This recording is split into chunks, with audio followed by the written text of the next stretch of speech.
chat to a few Americans, sat next to a couple of Denver fans. That was a fun conversation. It's got to be a C-, hasn't it? No, has it? Fuck. A-star. I'm not a strict teacher. He might as well be an NA. Non-applicable, whatever NA means. If Pez can give him a U, I can. I'm not going to get shouted at for it if I give him a U then. Do you know what he is? He's not a running back that will win you games, but he is a running back that will put games on ice.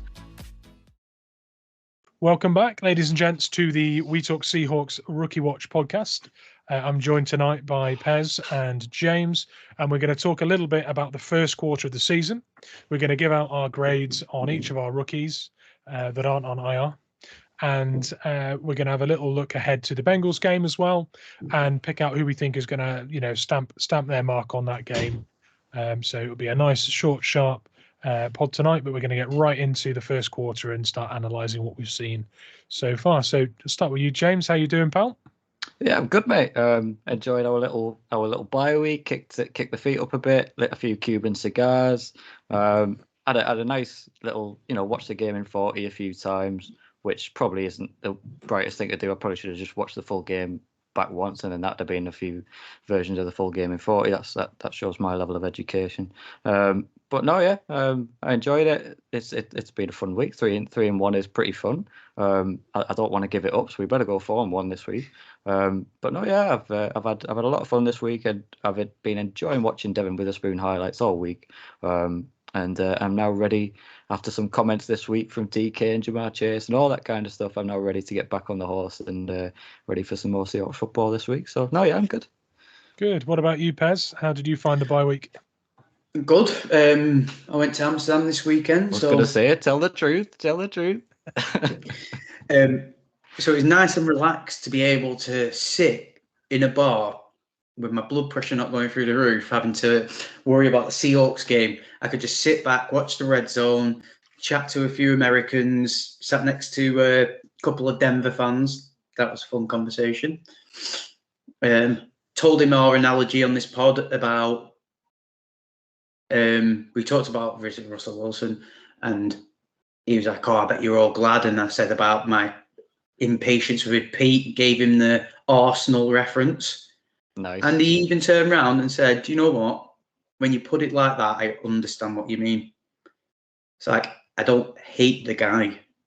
It's just, there's no progression. So told him like the British way of looking at sport and his way. And he's like, to be fair, yeah. So it was really good. Spoke to some Philly fans there. There was like 5 old guys and they're fucking crazy and hyped up. Every time Philly did anything, they're like singing Philly songs and that. Like, they're crazy. They're crazy. But yeah, it was really good. Good. Really good weekend. Good stuff. So we'll start off with our first round pick and we'll start doing our grades. Pez, I'll come to you first. What is your grade for the first quarter of the season for Mr. Spoon? It's got to be A-star.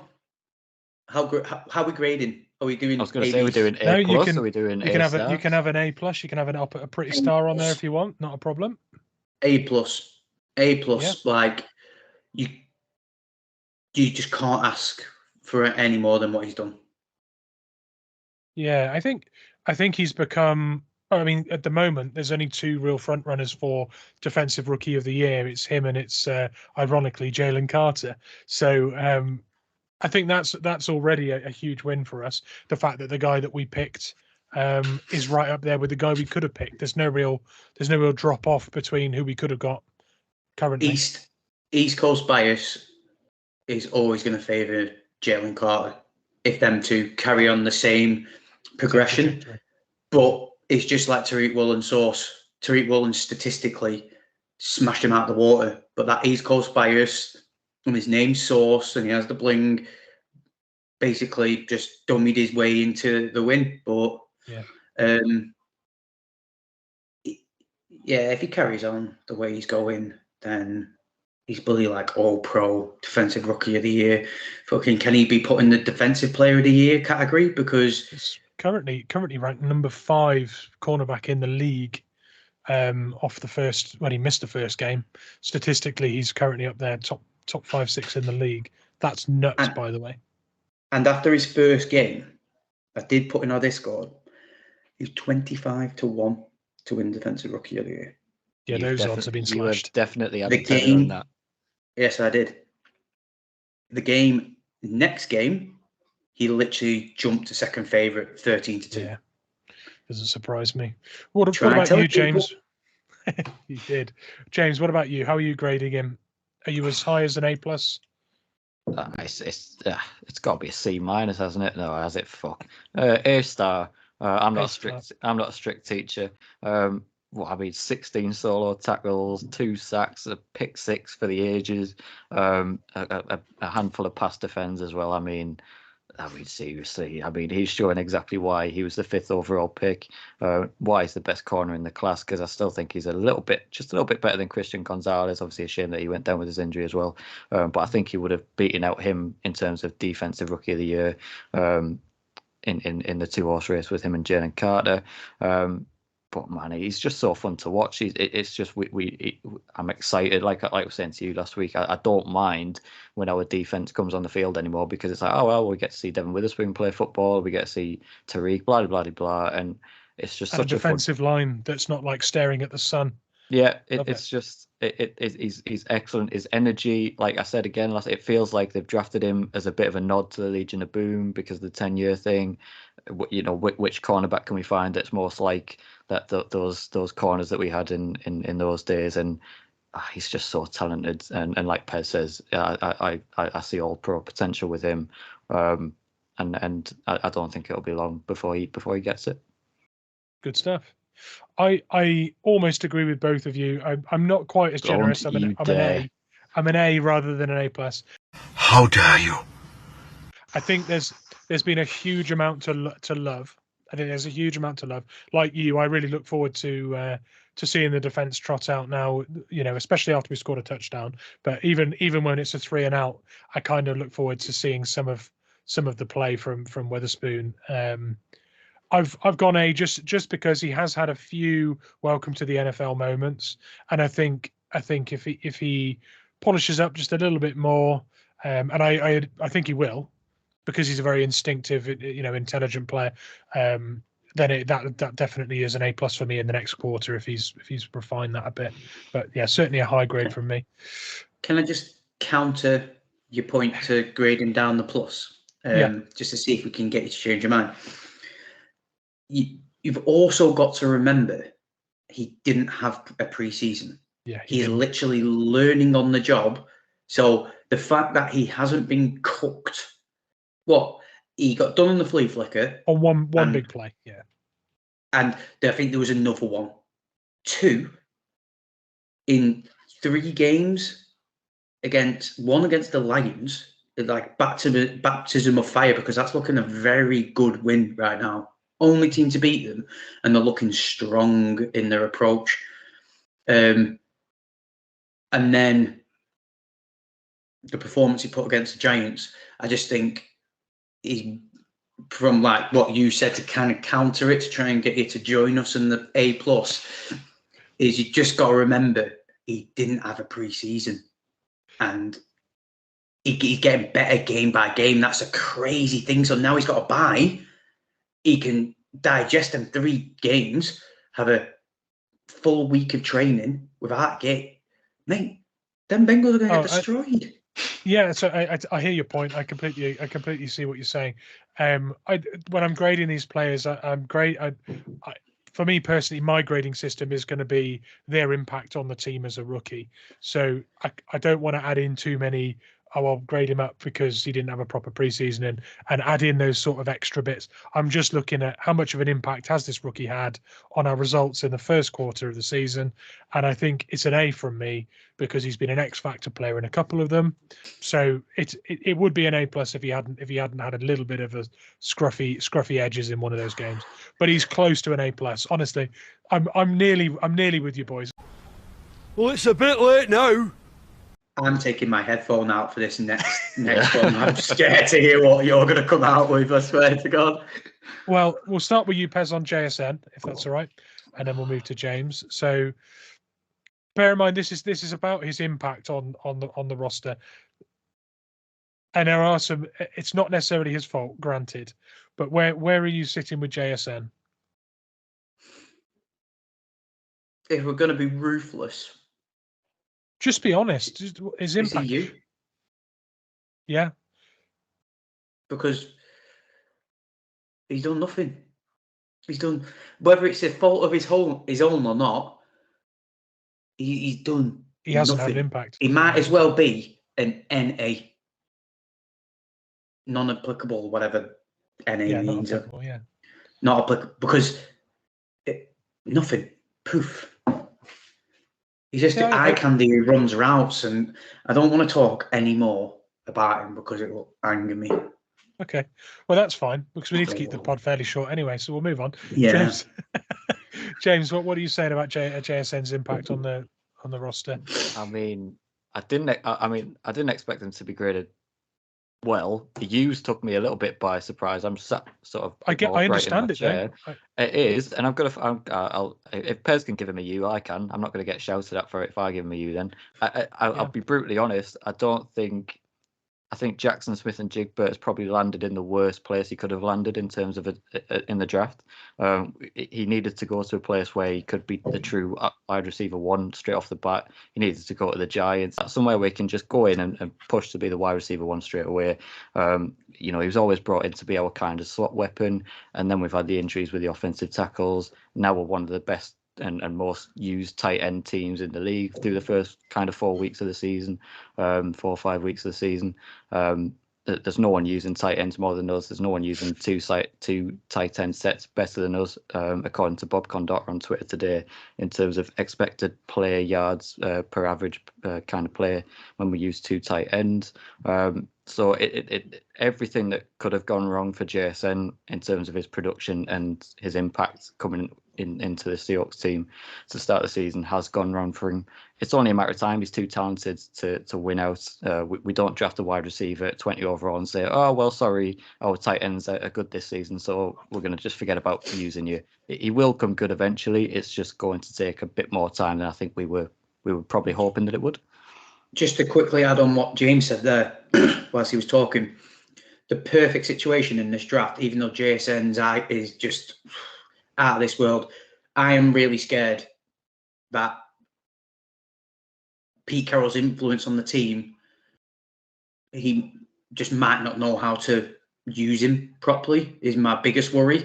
But do you know what the real outcome should have been for the players? The Seahawks should just go to the Chargers and say, we effed up. We would prefer to have a player like Quentin Johnson, and you guys would destroy nearly every team with a player like JSN. JSN would have fit in really well with that team, and I think Quentin Johnson would have fitted a lot more into the way we play offense. What do you think, Mitch? Our biggest issue at the moment is in our team is third down for me on offense. Like we're not completing enough on offense, and we've got the right player on the roster to be good on third downs. Like Gino is crying out for someone for quick, short completions with yard after the catch potential. We're currently so far behind every team in the league on yak, and it is not funny. It is not funny. He's perfect for us, and we're just not using him correctly. I pointed out a stat to James earlier today. He's our most targeted wide receiver per snap that he's on the field. So when JSN is on the field, we're forcing the ball to him late in his runs or behind the line of scrimmage. Like the areas that we're targeting JSN are not where you target JSN. So there seems to be this okay, we're not in 12 personnel, extra tight ends. So JSN's going to be out there. Because he's out there, we have to target him. We target him more when he's on the field than Lockett, than Bobo, than DK. 15% targets when he's on the field, as opposed to, I think it was 11%. What I'll be able to tell you. Metcalf, when he's on the field, targeted 11% of the snaps he's out, 13% for Tyler, 5% for Jake Bobo, 15% of the time when Jackson Smith-Njigba is on the field, he is targeted catch, drop, whatever he's targeted. So it looks to me at the moment like we're trying to force the ball to him when he's out there, and we're not hitting him on the right routes, and we're not hitting him at the right time on those routes. What I'm hearing there is the Gucci little 7-Eleven's always open in pre-season. He's the fluff piece of pre-season, and from how my interpretation, what you said, it's a Geno issue because Geno isn't hitting him. Geno isn't hitting him at the right spot on the route. Yeah, exactly that. That's exactly it. And I think potentially, like you imagine you're Jackson Smith-Njigba, right? And most of your routes are designed to open space or make someone take the cheese so that someone else becomes open, right? Most of the time, as a wide receiver or an offensive weapon, you're actually there as a window dressing to look like something when the ball's going somewhere else. So you have to be unselfish. But actually, what's happening with Njigba is when he's on the field, he's targeted more often than not. But his routes are going for a loss, or they're going for marginal gains, or they're getting intercepted because we're not throwing to him at the right part in the route for him to be able to receive the ball with open field in front of him and use his ability, in his field vision. So that, for me, like you said, is possibly a Geno issue with not getting the ball to him at the right point and not on the routes when he's supposed to get the ball. He's maybe throwing to him on the ones where he's not supposed to be getting the ball. That's my take on the Njigba situation. I'm going to give him a U as well. I'm going to copy you boys and go with a U. I didn't think I would, but I'm going to, and that is just because any grade I give him that's like a D, an E, or an F would it not be his fault in any way, shape, or form. I'm going to give Hall a B- so far. And I'm just going to say that my reason for giving him a B- is that he's really growing into that role, I think. He's been really good in rotation behind Nwosu and behind Mafe. He's got a really good record of getting pressure consistently. Hasn't yet got his sack. He's got a couple of TFLs, I think. Got a sack in pre-season, but I think he's really growing into the scheme and is becoming more influential. And I think his physical talents and instincts are undeniable. So for me, a B- and trending upwards for Hall. James, Hall? Yeah, I was kind of on that similar sort of wavelength. I will go C+. I think if he'd have got his sack by now, I think it would have been in the B category. But what I will say is I think his pressure is the pressure that caused the Daniel Jones pick to Quandre Diggs that sealed that game. He collapsed that edge of the pocket. And listen, our D-line's been excellent so far through the season, and he has no doubt contributed to that to a certain extent. So you've got to grade him fairly highly. I'd like to see a couple more sacks, and I think it's only a matter of time before he gets them. I don't see a 8, 9, 10 sack season from him, but I think if he gets to the end of the season, continually getting these kind of quarterback pressures, quarterback hits, and gets 3 or 4 sacks, I think that's a really, really decent rookie season. For sure. He looks like he's really decent at setting the edge, and he's collapsing pockets, and that's all I want to see, really, even if he's not getting sacks. Yeah, Pez, your take, Paul? Yeah, I agree with both of you around the C to B range. If I wanted to be really overly critical because of where they drafted him, would I've liked to sin more from him? Yeah, but I can't really do that because I don't think it's his problem without actually looking at what his snap count is and stuff like that. I just feel like the way Pete does it with his linemen and stuff, they're very slow into the rotation until trust comes in. But you saw it in the Giants game. He started standing out more. Like, eye test during the game, he was getting in amongst it. So if I had to put a solid thing on it, I'd go B- with you, Mitch, I think, because you it's not like you're not questioning where's the path with him. you see the vision. He just now needs to step into it to, propel himself. Well, you mentioned the snap count. He is our least snapped edge. He's averaging 26 snaps a game.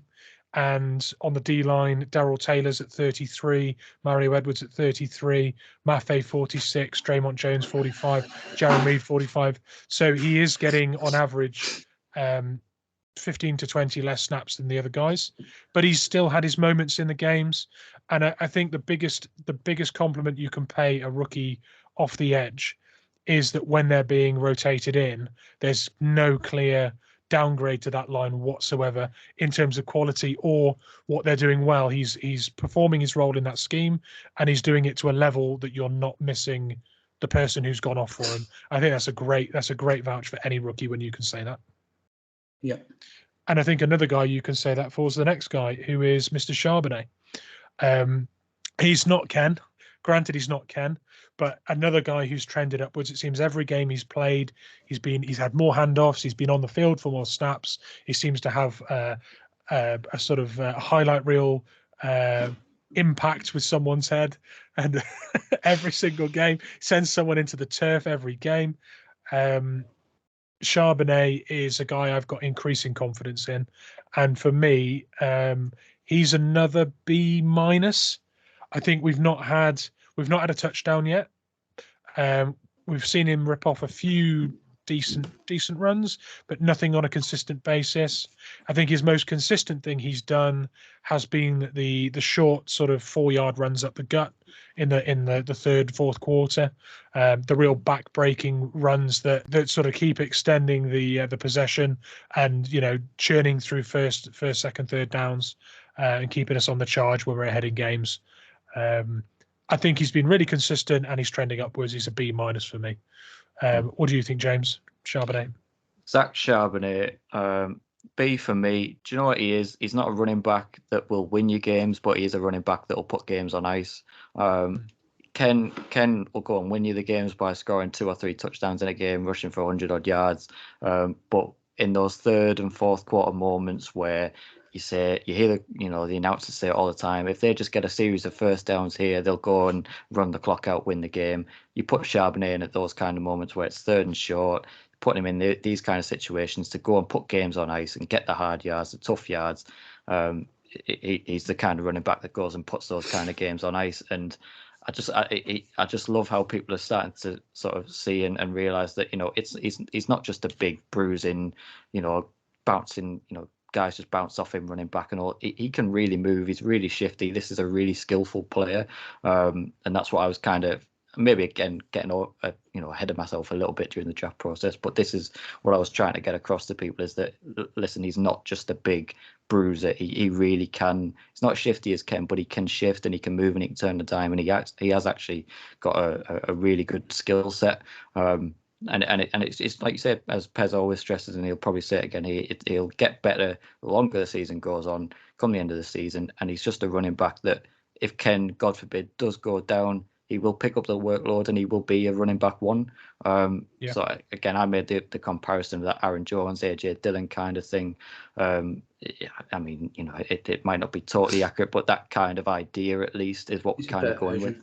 It is a better version, I think. And that's what we're going with. And like I said, he's getting a B alone for that hit on that poor fucking cornerback, whoever it was. I mean, he launched him. I mean, seriously, if that's not worth a second round pick alone, then I don't know what it is. But I really like him, and I think they're developing a really nice, humble, easy to root for backfield of 2 really good young lads. And I think the sky's the limit for Charbonnet as well in the role that he's got. Good. Pez? Yeah, James is right. I was going to say, I'm going to say B-. Yep. But pretty much exactly the same for Hall. The first couple of games, the concerns from the preseason were still there for me. It's like he was showing like the mental clarity in his runs. Do you know? He was a bit apprehensive. He was Yeah. wasn't he, with hitting his gaps? That's the right word. It was like, I just remember there was a play, and I think it was the Panthers game, and the D-line and the O-line just created a big scrum ball. And Charbonnet, if it was Ken, the whole outside was wide open, one defender. And he just tried to be like, all right, guys, let me in. And he literally tried to go into a hole. Like, where you going, mate? And like Ken would have, even in his rookie year, he would have seen that and bounced out. But that being said, he also in that game showed me exactly what James said. So each game he's showing me the vision. So B-, very happy with what he's doing right now. If Ken went down today, I don't mean this is a knock on him. I just wouldn't like to see him have to take the one role yet. I feel like it could really stunt his progression. Whereas with exactly what James said, what them two have got going, by the end of the year, he is going to be unstoppable. Like, I think when his confidence is up, and it might just take this bye week, he might just be able to consolidate himself, look at his tape and go, do you know what? I'm not playing true to myself as a player. Like, I missed that. Why not just kick it to the outside? Like, he'll watch Ken's tape and go, what was it when Ken went that way, then went that way? And you can see he's always aware. Zach will probably look at that, look at some of the stuff he's done and gone, I need to just start playing a bit more loose and free. Yeah. And you'll see that definitely, just like Derek Hall. I see the vision. He just needs to walk into it now. Like, he's trajecting, like you said, his trajectory is. Well, on that subject of his trajectory being up, I'm going to give you some nice little stats here. So during one of our pods where we talked about him, I mentioned that every season his yards per carry, or scrimmage yards gained per play, had been going up steadily. And I'll read that back to you now. So his averages per play, so when he receives the ball from a pass or whether the ball's handed off, right? 2019, 3.5 yards. 2020, 6.8. 2021, 8.2. 2022, when we drafted him, 8.7. So 3.8, 6.8, 8.2, 8.7 each year. Those were his seasonal averages, right? That shows a really good sort of settling into his role, understanding it and improving on it, right? And I'm now going to read you his average per game from the Rams game to the Giants game, right? Spot the trend, okay?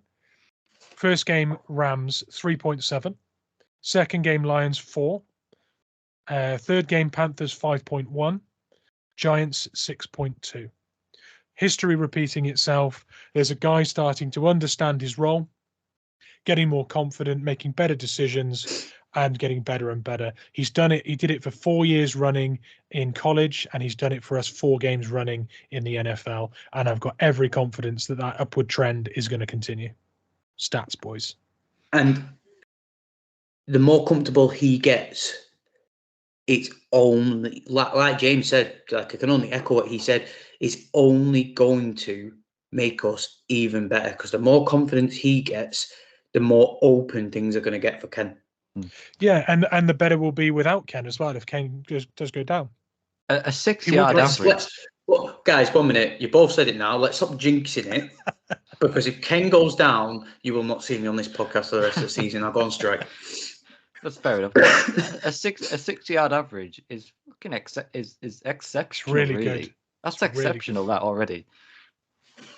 Yeah, that was 6.2 on five attempts. He had 31 yards from 5 attempts. Granted, that was the Giants, so good. But that is but that's still average. So good. When you get handed the ball, snapping off 6.5 yards, that's an absolute dream for extending your drive. Second and short, isn't it? Second and short every time. Every single time, yeah, superb. So we'll move on to our next candidate, which is Cameron Young, and I'll go first if you boys don't mind. Absolutely. we keep seeing little flashes of Cameron Young. He's had some impactful moments. He's had very limited snaps because Jarran Reed has done such a good job. He's in a luxurious position, I think.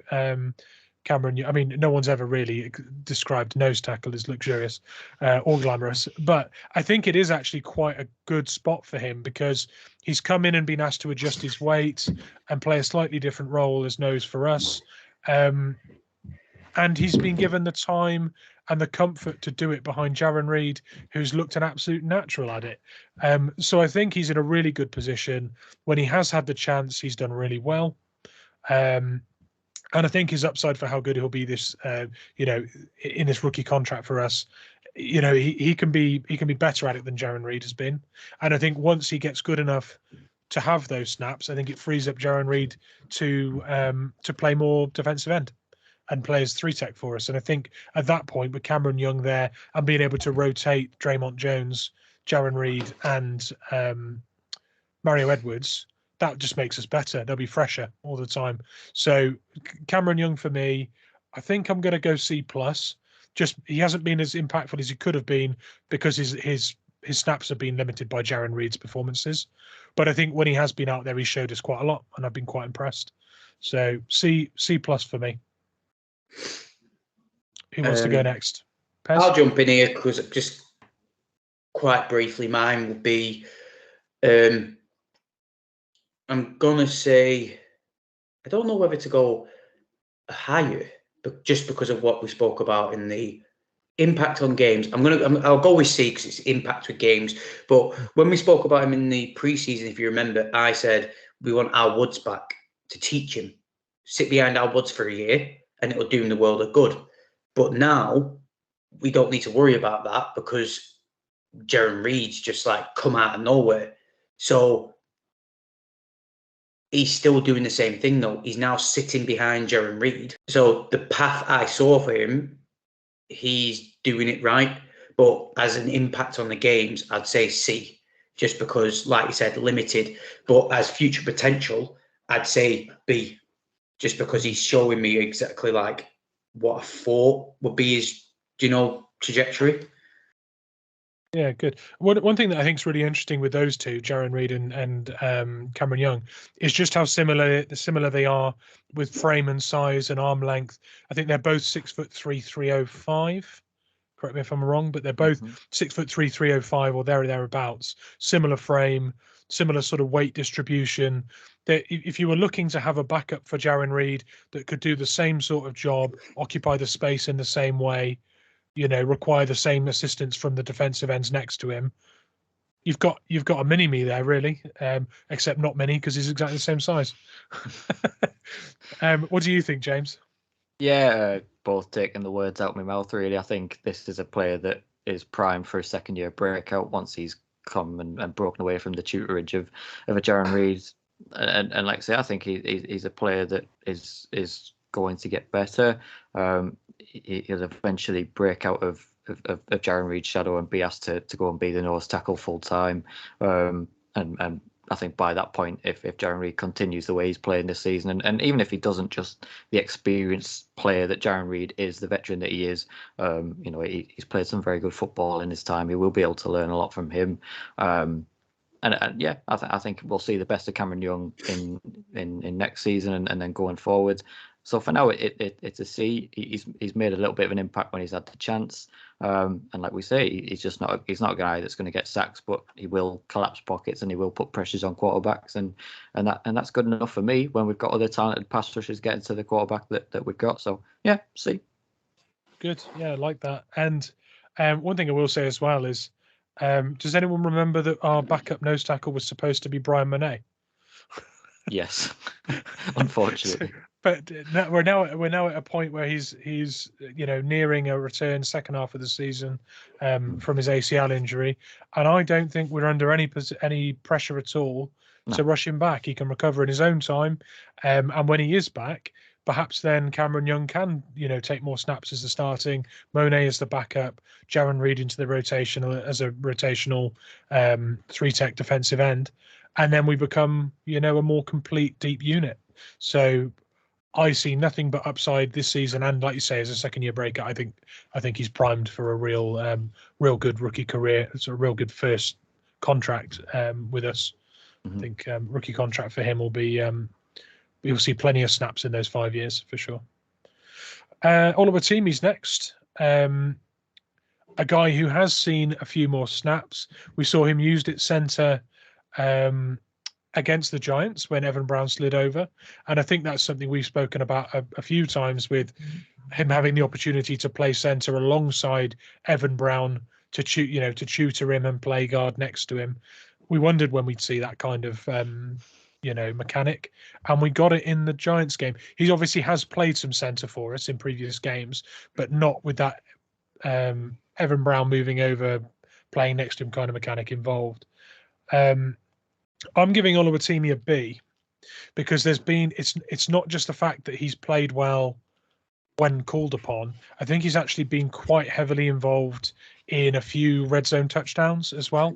They've used him as a running play specialist piece, who's obviously got a really good skill set for creating big gaps. When you need to get short yardage situations, they've started to lean on him. That shows a real confidence in what he was supposed to be good at, which is a great vouch for any rookie when a coach goes, veterans coming out, you're going in because you're really good at this, and this is what we're doing. Maximum confidence in him already. When called upon through injury, hasn't had his name called, which is a good thing. I'm really pleased with the impact he's had, and the fact that we're using him as a specialist. B for me. What about you, James? Would have liked to see a little bit more. Obviously, you've paid Evan Brown to be the centre. Again, this is another Cameron Young kind of situation where I think inevitably he will eventually become the centre once he breaks free of the shadow of the guy that's ahead of him. So yeah, I think that's probably a C. I'm just going to have to put a C, just because I haven't seen enough of him to give him any higher, for my opinion. So I'll stick with a modest C. Yeah, Pez. I don't know, because my biggest issue is I don't really watch the O-line. So I've always done it. I just don't know why. Whenever a snap gets played, I just always just get drawn to the defensive side. So I just don't know. So I'm not going to try to sit here and waffle some nonsense about him. I've heard all the stuff I've seen has been quite positive. I've not really seen him do anything glaringly wrong. Mm-hmm. So he's definitely not got a blooper reel yet of mistakes, and there hasn't been any flags. So yeah, take that as a good thing. So for the impact of the first quarter, I'm going to say a B for that. Yeah, going to give him his dues, because everyone seems to speak highly of him when he's in there, not badly. Well, his PFF run grades have been really stellar. His pass ones haven't been, but they haven't been terrible either, and he's not been put out there for those too much. He's been out there for those snaps when we've been beat up and we've had a makeshift offensive line out there, which is, by the way, most of our season. And he's had to kind of make do. So I think that in those situations you're going to struggle to grade well, because it's not just you, it's everyone around you needing you to help them, and it detracts from you a bit. As a rookie, you don't want to be in that situation, I don't think. So our next one would have been Morris, but obviously he's played a few snaps in the Rams game and then out for the season. So Jerick Reed is our next one, and I think when we're talking about impact, it doesn't really matter whether it's impact on defense or whether it's on special teams. We're talking about just his impact on our results and our performances. And I think Reed's a guy who's gone slightly under the radar, but has actually recorded quite a lot of impactful moments on teams, and has been out there and not looked like a weak spot when he's been out there playing defense as well. So he's another guy who I think has a lot of room to grow. He's a guy that they've obviously got quite a lot of faith in. And for me, having a guy like him running downhill at you on kick returns. I really rate it. I'm actually going to give him a B+, just because I really like when players come in and they throw everything into special teams when they haven't necessarily got a ready-made starting role. I love to see a guy like that with so much juice and energy on our defense as well. So I'm going to give him a B+ for the way he's approached his start at the in the Seahawks special teams unit. What about you, Pez? What do you think? Exactly the same, mate. You literally took the words out of my mouth, so I'm just gonna B+ it. Yeah, that's it, really. He's, like I said, special teams. He's been impactful. I think from what I remember, he's had 2 really good tackles on punts. So he had 2 in the same game as well. I always like it when someone gets red hot and they just keep making. They seem to be like having their name called a lot, and he got hot in that game. He's taken the organic OG route of making into the team, isn't he? Mm-hmm. It's like special teams. Like, you remember Sherman, Cam, and Bobby, and all them. They used to all do special teams, but now it's like these newer rookies. Sometimes they don't need to do that route anymore, and maybe that's just because we've not had the depth of the wealth of depth for so many years, and maybe now these next couple of years, because we've got so much depth in places, you'll start seeing that more organic growth in some of our rookies coming through. But I like how he's showing up on special teams, getting a few snaps in the rotation, and definitely see him as a player for the future if he carries on building on this development. Yeah, I agree. James, what do you think? I'm going to give him an A-. You're talking about impact in games. I think people can forget sometimes the impacts at a game that can have by stuffing a runner on the 10-yard line, on a punt, knocking a ball down on a punt at the 4-yard line, knocking and pinning teams deep. That hit in the Lions game where he blasted the guy. And I think, like I say, we really value special teams in Seattle, and they can have massive impact on games.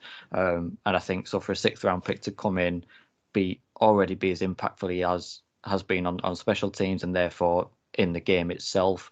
And I think you're looking at a special teams captain of the future there, in my opinion, in Jarek Reed. Once Nick Ballore goes and someone like that, I think he could be your next kind of Nico Thorpe kind of guy that just sticks around on the team as your special teams captain year in, year out, making plays on special teams. And for a 6th round pick out of New Mexico State, or wherever he came from, I think it was New Mexico, that's pretty decent value for me. And I do see a progression where he does get a chance to play some meaningful snaps on the defense as well, because if he just makes too many plays, you know what Pete's like. If a guy's on special teams, defensive player, lighting people up all the time, making too many plays, he will give him a chance to play meaningful defensive snaps. So I think it's an A- for me. Yeah, very good. I like that. On your subject there, you've mentioned him getting a chance. I also think you need to look at the salary hits of Adams and Quandre Diggs and the stage they're at in their career. It's nice to have got a guy in with a late round draft pick who potentially could have an impact a bit like Ryan Neal did as a starting player and as a backup piece. So I definitely think there's you look down the line, you can really, if I was him, I'd be looking at it and going, I'm going to keep doing what I'm doing. There is a parting in the waves coming, and I'm going to make sure I put myself right in there amongst it when there's opportunities come. So I love that. I like being positive about Reed. I think he's really approached the job well. So the not to be forgotten Anthony Bradford. Definitely didn't forget to put him in my spreadsheet. Bradford, actually, I may have forgotten him, but I actually think he's had a really, really big impact really early on. And I think people's opinion of how good he can be and the caliber of player he is has kind of shifted. We mentioned it on a previous Rookie Watch, I think, James, that we now see him as a definite potential starter and someone potentially that can replace Lewis when, if he doesn't get extended. I think Bradford could be a starting caliber guard in the NFL very, very soon. What do you think, James? Yeah, I think this is at least one of our guards for the future. I think it's only a matter of time before he takes the job on from whoever, whether that be Damian Lewis, whether that be Phil Haynes, whoever. He's too talented. I think he looks really, really good. He looks really good, and it's like Pez said, not many of us are offensive line guys. Not many of our eyes are drawn to the offensive line. But if you go looking for Anthony Bradford tape and you go looking for it, you'll find some really, really impressive stuff. So I would suggest anyone to go, who wants to find out a bit more, go looking for it and go and seek out some film, because what you'll find is actually really impressive from Anthony Bradford. So I think I'll give it a B+, and I think, like I say, by the end of the season, he will be a locked-in starter going into next year, in my opinion. Very good. Yeah, mine's an A. I forgot to grade it before I handed it over, but definitely an A for me, a B+ for you. I will add one more thing in before we pass it over to Pez on this one.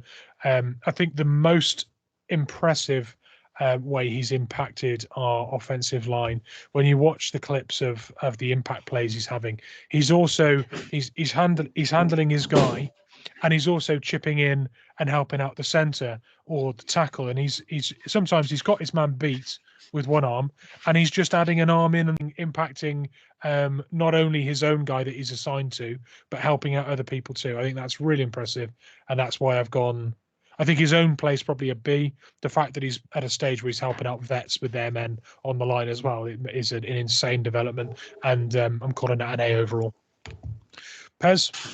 B, A-, just because of what I've read. But I did see a stat. It basically was saying, it might have been his PFF grade or something, but I remember his first game, he started and he was like 4 point something. He had an awful game, and his rate of progression had just tripled and quadrupled as each week went on. So for my minimal knowledge of the O-line, I'm guessing he's doing all right. Yeah. So. Yeah, I think. Yeah, I know for a fact that he's been graded really well in some of our games where we've really needed him to be. I think the very first game he played, when he got his snaps in the Rams game, it felt very much like he was thrown in. He was slightly out of his depth. But once he knew he was going to be having meaningful snaps in games, he seemed super well drilled and seemed to be seeing the game at a really sort of steady speed rather than it all just rushing past him. He seemed to just be very calm. And that's quite a quick rate for any player to suddenly become quite comfortable. So that fills me with a lot of positivity for just how good he can be. So I'm just going to very quickly recap the grades. A+, A+ on Spoon. We've all agreed to give a U ungraded rating for JSN. Hall, we went B-, C+, B-. Charbonnet was B and B-. Bradford was A+, and A-, which is fantastic grades for him. Cameron Young was basically a C on average. Oluwatimi was about a B- on average, and Jerick Reed got about a B+ on average.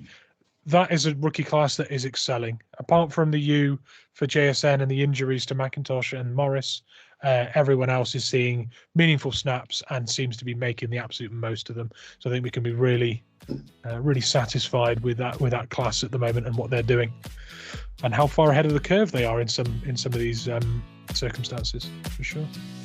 Well, we're going to end it there for this week. Thank you very much for tuning in, guys. We'll be back next week with our post-Bengals analysis on our rookies. And, of course, we'll be back with the main pod as well. You can catch us in our Discord channel, on our Twitter, all of our socials, and we really hope to see you next week. But for now, I'm going to say go Hawks. Go Hawks. Go Hawks. And we'll see you next week, guys. Thank you very much.